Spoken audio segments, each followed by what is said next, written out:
La inexistencia histórica de Jesucristo, una refutación documentada. 1. Los Evangelios, narrativa teológica, no biografía. Lo que leemos en los Evangelios no es una biografía histórica, sino una construcción doctrinal. Marcos, por ejemplo, inicia citando a Isaías para presentar a Juan el Bautista como precursor de Jesús, pero la cita es una mezcla de fragmentos de Isaías y Malaquías, manipulados fuera de contexto. Mateo repite esta estrategia, inventa un anuncio angelical y cita Isaías 7:14, tergiversando el término hebreo alma, que significa joven, como virgen, para encajar con su narrativa mesiánica. Más adelante, Mateo afirma que José huyó a Egipto para evitar a Herodes, citando Oseas 11:1, de Egipto llamé a mi hijo, un verso que originalmente se refiere al éxodo de Israel, no a una profecía sobre Jesús. Estas apropiaciones proféticas revelan una estrategia de legitimación doctrinal, no una documentación histórica.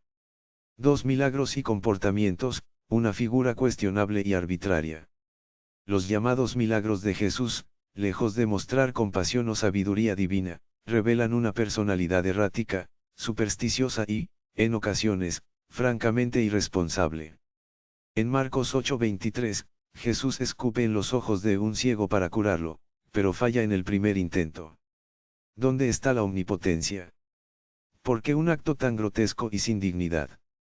No hay testigos imparciales, ni evidencia médica, solo un ritual absurdo fuera de la vista pública.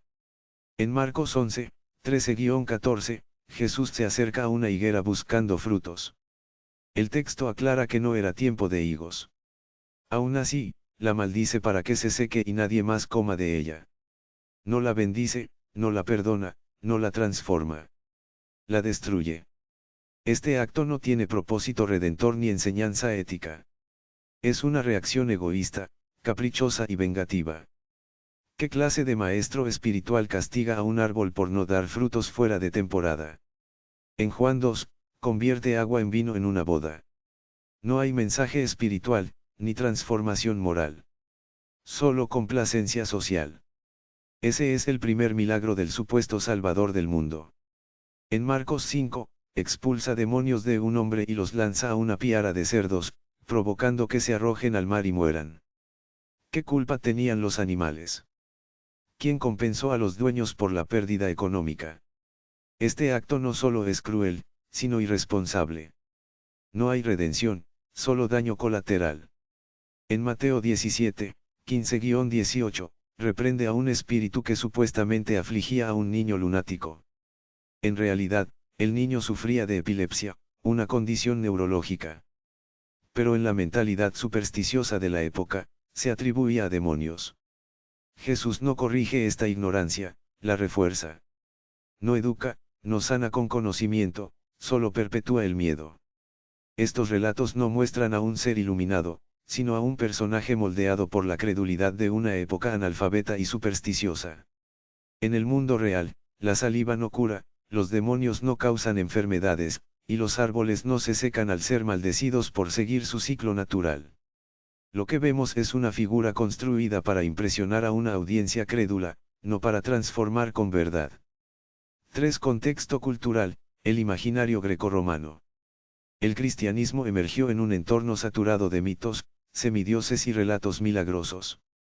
Antes de Jesús, ya existían figuras como Asclepio y Heracles, cuyas leyendas circulaban ampliamente en el mundo grecorromano. Asclepio, hijo de Apolo, era venerado como sanador divino. En los templos de Epidauro, se registraban curaciones atribuidas a sus poderes, incluyendo resurrecciones simbólicas. Su culto estaba extendido desde el siglo V AC, y sus seguidores dejaban inscripciones con testimonios de sanación. Heracles, nacido de Zeus y una mujer mortal, realizaba hazañas sobrehumanas, vencía monstruos y ascendía al Olimpo. Su figura era celebrada en tragedias, esculturas y rituales públicos. Era considerado un modelo de virtud heroica y fuerza divina. La categoría del hombre divino, el Theos Aner, era común en la literatura helenística. Como señala Juan Carlos Olvi en su estudio sobre taumaturgia médica, esta figura combinaba magia, filosofía y medicina en un solo arquetipo. Jesús encaja más como figura mítica dentro de esta tradición que como personaje histórico singular. 4. Pablo y la construcción del Cristo celestial. El cristianismo, en sus orígenes, fue una secta judía minoritaria sin poder político ni influencia cultural significativa. Su expansión no se debió a la fuerza de sus argumentos ni a la historicidad de sus relatos, sino a dos factores decisivos, Pablo y Constantino. Pablo de Tarso fue el arquitecto teológico de la universalización del cristianismo. En sus cartas, especialmente en Gálatas, afirma que ya no hay judío ni griego, esclavo ni libre, hombre ni mujer, porque todos ustedes son uno en Cristo Jesús, Gálatas 3:28. Esta declaración rompe con la ley mesaque y presenta a Jesús como redentor cósmico, accesible a todos sin necesidad de cumplir los preceptos del judaísmo. Pero lo más revelador es que Pablo no muestra interés por el Jesús histórico. No menciona parábolas, milagros, ni episodios de su vida terrenal. Su única alusión concreta es a la última cena, 1 Corintios 11, 23-26, y a Santiago, el hermano del Señor, Gálatas 1:19, cuya mención parece más funcional que biográfica. Para Pablo, Jesús no es un maestro humano, sino una entidad divina que se revela por medio de visiones y cuya muerte y resurrección tienen un valor metafísico. Su cristología es celestial, no biográfica. Siglos después, el emperador Constantino legalizó el cristianismo mediante el Edicto de Milán, 313 DC, otorgándole protección estatal, privilegios fiscales y eventual estatus oficial. Este respaldo imperial transformó una secta marginal en una institución poderosa, capaz de definir dogmas, perseguir disidentes y moldear la cultura europea durante siglos. Sin Pablo y sin Constantino, el cristianismo habría seguido el destino de otras sectas del Levante, como el mandeísmo. Esta religión gnóstica, centrada en Juan el Bautista, mantiene una teología coherente, rituales de purificación por agua y una cosmovisión dualista. Sin embargo, al no recibir patrocinio imperial ni institucionalización, quedó relegada a comunidades dispersas y sin influencia global. La diferencia entre ambas no está en la verdad de sus relatos, sino en el poder que los promovió. 5. Justino Mártir y la tautología mitológica.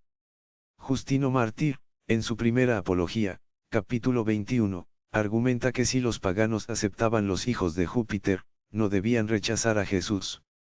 Esta defensa no apela a evidencia histórica, sino a analogía mitológica. En lugar de demostrar la historicidad de Jesús, Justino lo equipara a figuras como Perseo o Hércules, reforzando su carácter mítico. Es una tautología, si los mitos son aceptables, entonces Jesús también lo es. Pero eso no prueba que haya existido, solo que encaja en la tradición de los mitos. 6. Silencio romano y superstición oficial. Roma era meticulosa en sus registros. Sin embargo, no existe mención contemporánea de Jesús en documentos oficiales del siglo I. Las referencias externas son problemáticas. Josefo, el Testimonium Flavianum está ampliamente considerado como interpolación cristiana. Antonio Piñero sostiene que el pasaje fue alterado para insertar la confesión mesiánica. Tácito, en sus anales, al referirse al incendio de Roma y la persecución de los cristianos bajo Nerón, los describe como seguidores de una superstición perniciosa. No menciona milagros, enseñanzas ni hechos históricos de Jesús. Solo señala que el culto cristiano era peligroso por su carácter irracional y su rechazo a los dioses romanos. Plinio el Joven, en su carta al emperador Trajano, escrita alrededor del año 112, califica el cristianismo como una superstición excesiva y depravada. Aunque reconoce que sus prácticas eran aparentemente inocuas, se muestra preocupado por su rápida expansión y por el rechazo de los cristianos a participar en los cultos oficiales del imperio.